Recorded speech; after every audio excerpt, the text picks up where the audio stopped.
नमस्कार। भारतीय अर्थव्यवस्था के इस पेपर में, जो कि आपका फर्स्ट ईयर का सेकंड पेपर है, इसमें आज हम चर्चा करेंगे कृषि पर। जैसा कि आपको पहले बताया जा चुका है कि भारत एक कृषि प्रधान देश है। भारत की अर्थव्यवस्था में कृषि की अहम भूमिका है। 2011 की जनगणना के अनुसार देश की आबादी का लगभग 54.6% कृषि और इससे जुड़ी हुई गतिविधियों में लगा हुआ है और देश के सकल मूल्य संवर्धन, जो कि वर्तमान मूल्य पर 2016-17 में इसकी हिस्सेदारी 17.4% है। इस क्षेत्र को प्राथमिकता देते हुए भारत सरकार ने इसके सतत विकास हेतु कई कदम उठाए हैं।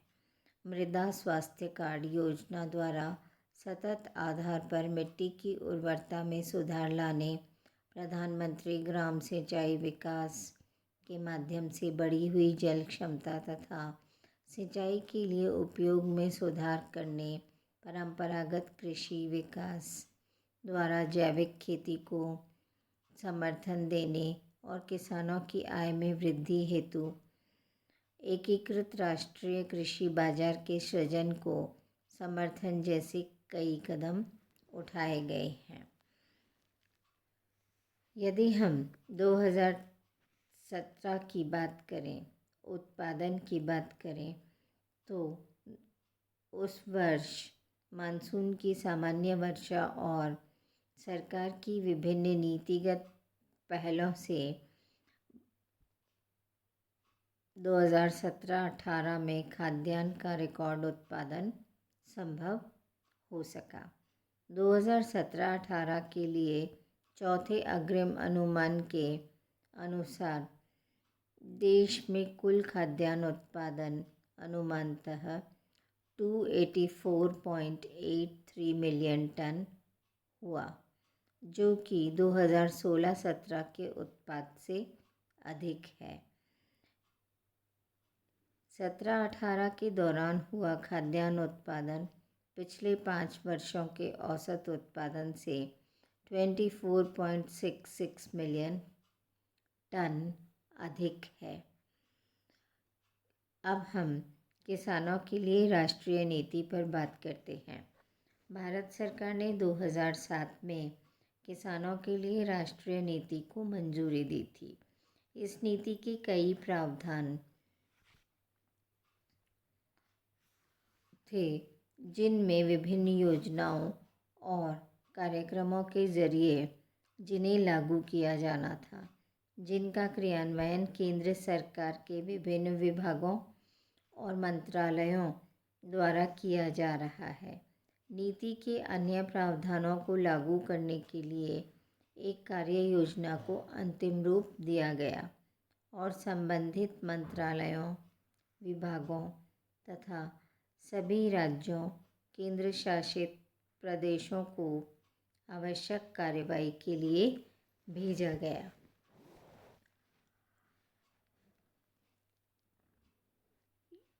हम अब चर्चा करते हैं उन मुख्य कार्यक्रमों की जो कि कृषि विकास के लिए वर्तमान में चलाए जा रहे हैं। सबसे पहले प्रधानमंत्री कृषि सिंचाई योजना। इस योजना का अनुमोदन 50,000 करोड़ रुपए की लागत के साथ 5 वर्षों की अवधि हेतु किया गया है।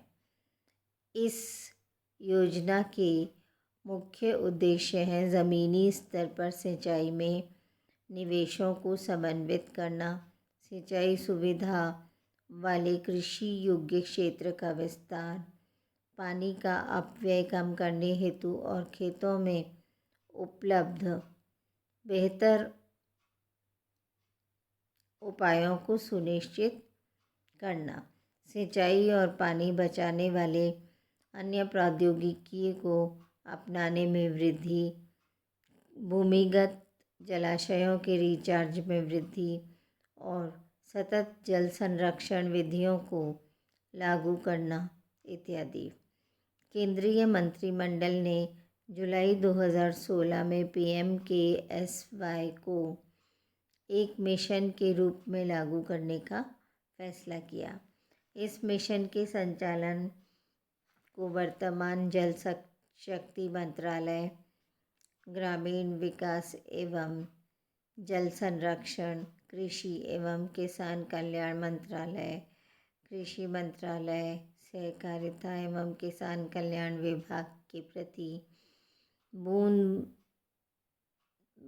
अधिक फसल इस घटक के साथ में किया है। दूसरा कार्यक्रम है कृषि के क्रेडिट और इसके साथ ही फसल बीमा। कृषि क्रेडिट और फसल बीमा कार्यक्रमों में जिन उद्देश्यों को रखा गया है वे किसानों को राहत देने के लिए फसल बर्बाद न हो सके और उन्हें फसलों की बर्बादी पर उसका मुआवजा प्राप्त हो सके, ऐसे कुछ मुख्य उद्देश्य रखे गए। प्रत्येक वर्ष बजट में सरकार कृषि ऋण हेतु वार्षिक लक्ष्य की घोषणा करती है। कृषि ऋण प्रवाह में प्रत्येक वर्ष निरंतर प्रगति हुई। 2016-17 में 900,000 करोड़ रुपए का लक्ष्य निर्धारित था और 10,66,756 करोड़ रुपए किसानों को कृषि ऋण के रूप में दिया गया। 2017-18 में यह 10 लाख करोड़ रुपए कृषि ऋण लक्ष्य निर्धारित किया गया। विभाग आर्थिक सहायता के वायदे वाली योजना के तहत ब्याज पर ऋण देता है। किसानों को 7% सालाना ब्याज पर 3 लाख रुपए तक का कर्ज 1 साल के लिए देता है। यदि इस ऋण का भुगतान समय पर कर दिया जाता है तो ब्याज की दर 4% सालाना कर दी जाती है। फसल बीमा के अंतर्गत राष्ट्रीय फसल बीमा कार्यक्रम चालू किया गया। इसके अंतर्गत रूपांतरित राष्ट्रीय कृषि योजना, मौसम आधारित फसल बीमा योजना और नारियल खजूर बीमा योजना आती है।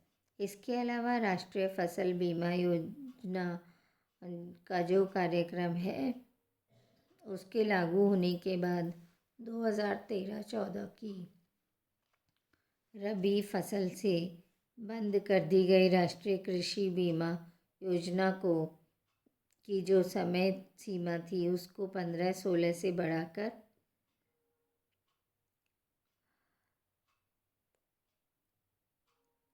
कर दी गई।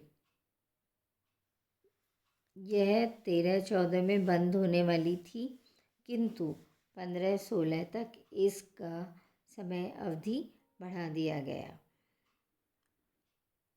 इसके बाद हम चर्चा करते हैं कृषि लागत एवं मूल्य आयोग की।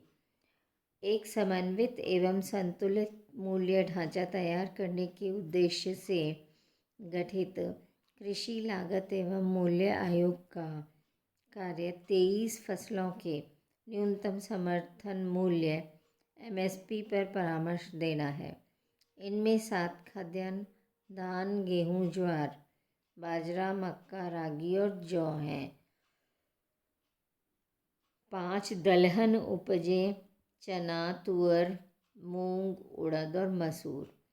7 तिलहन की फसलें हैं मूंगफली, सूरजमुखी के बीज, सोयाबीन, तोरिया, सरसों, कुसुम, नाइजर सीड और तिल। कोपरा, अर्थात सूखा नारियल, कपास, कच्ची पटसन और गन्ना शामिल है।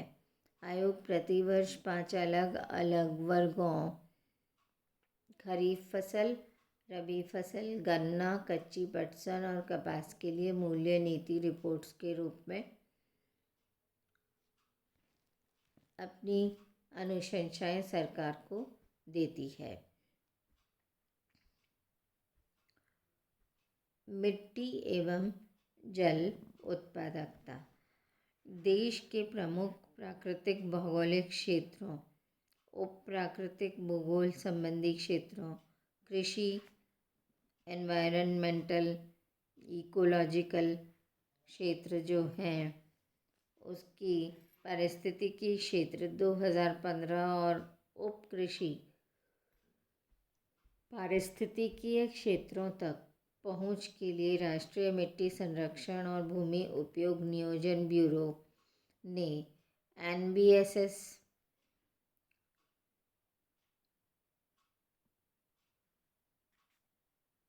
भूमि जियो पोर्टल विकसित किया है।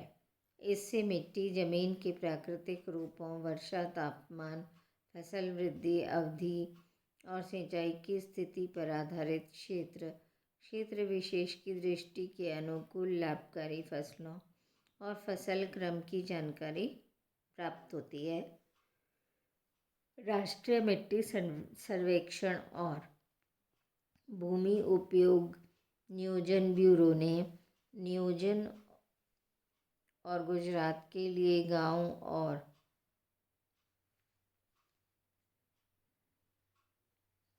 खेत स्तर पर मिट्टी स्वास्थ्य कार्ड के बारे में जानकारी के प्रसार के लिए वेब आधारित सहायता प्रणाली स्थापित करने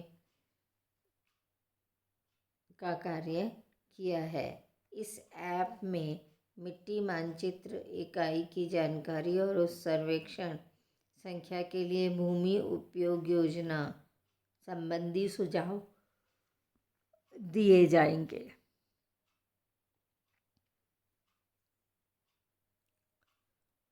जेनेटिक स्रोत और फसल सुधार।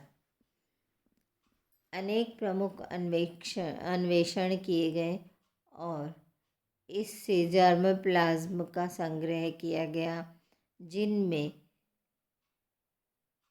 1095 उगाए गए और 437 जंगली पौधे थे। कुल 1532 जर्मोप्लाज्म का संग्रह किया गया। ये देश के विभिन्न राज्यों में किया गया और मध्य अंडमान द्वीप से एकत्र किए गए मोमोर्डिका कोचिना चिनेंसिस को नई उपकिस्म मोमोर्डिका कोचिन चिनेंसिस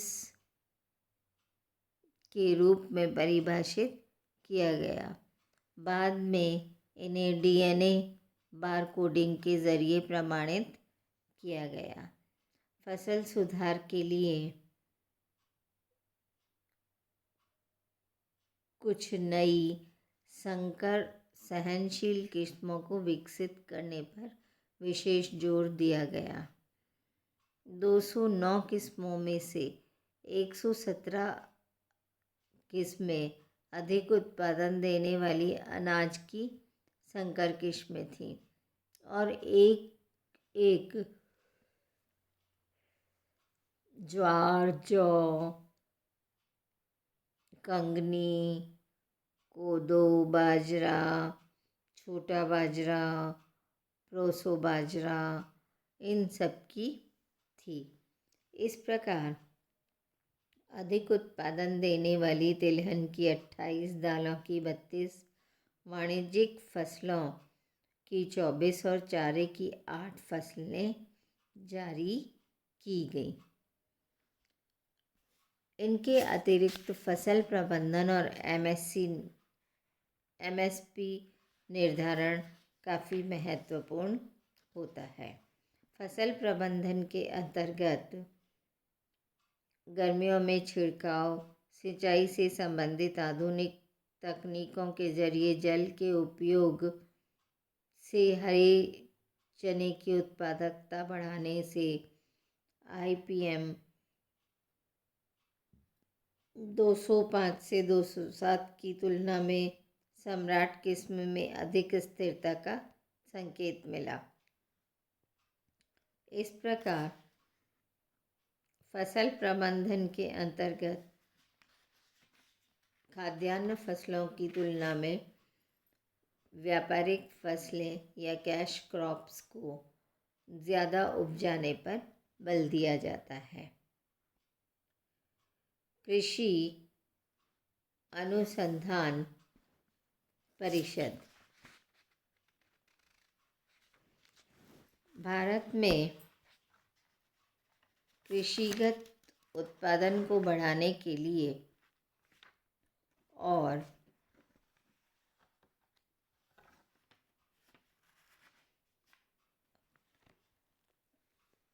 कृषि पर अनुसंधान करने और विभिन्न क्षेत्रों में कृषि के उत्पादन को बढ़ाने के लिए भारतीय कृषि अनुसंधान परिषद कृषि अनुसंधान एवं शिक्षा विभाग के तहत एक स्वायत्त शासी निकाय है। यह 1860 के तहत सोसाइटीज़ रजिस्ट्रेशन अधिनियम 1860 के तहत पंजीकृत है और इसकी स्थापना 16 जुलाई 1929 को की गई थी। इसका मुख्यालय नई दिल्ली में है। बागवानी, मत्स्य पालन, पशु विज्ञान सहित कृषि क्षेत्र में अनुसंधान और शिक्षा के संबंध में मार्गदर्शन तथा प्रबंधन करने हेतु भारतीय कृषि अनुसंधान परिषद सर्वोच्च निकाय है। इसके देश भर में 101 ICAR संस्थान तथा 71 कृषि विश्वविद्यालय हैं। यह विश्व की सबसे बड़ी राष्ट्रीय कृषि संस्थाओं में से एक है। अपने अनुसंधान और प्रौद्योगिकी विकास के जरिए भारत में हरित क्रांति लाने और कृषि में सतत विकास करने में इसकी अग्रणी भूमिका है। इसके कारण देश में 1951 से 2017 के दौरान खाद्यान्न फसलें 5.5 गुना, बागवानी फसलें 10 गुना, मत्स्य उत्पादन 15 गुना, दुग्ध उत्पादन 9.7 गुना और अंडा उत्पादन 48 गुना बढ़ा है। इस प्रकार राष्ट्रीय खाद्य और पोषण सुरक्षा पर इसका प्रत्यक्ष प्रभाव देखा जा सकता है। कृषि में उच्च शिक्षा के क्षेत्र में उत्कृष्टता बढ़ाने में इस परिषद की महत्वपूर्ण भूमिका रही है। इस प्रकार कृषि की जो मुख्य तत्व हैं उन्हें हमने इस चर्चा में जाना है। अब हम कृषि के ही दूसरे भाग में कृषि के अन्य आयामों के बारे में चर्चा करेंगे और पशुधन इत्यादि जो अर्थव्यवस्था के प्राथमिक क्षेत्र में आते हैं उन पर चर्चा करेंगे। धन्यवाद।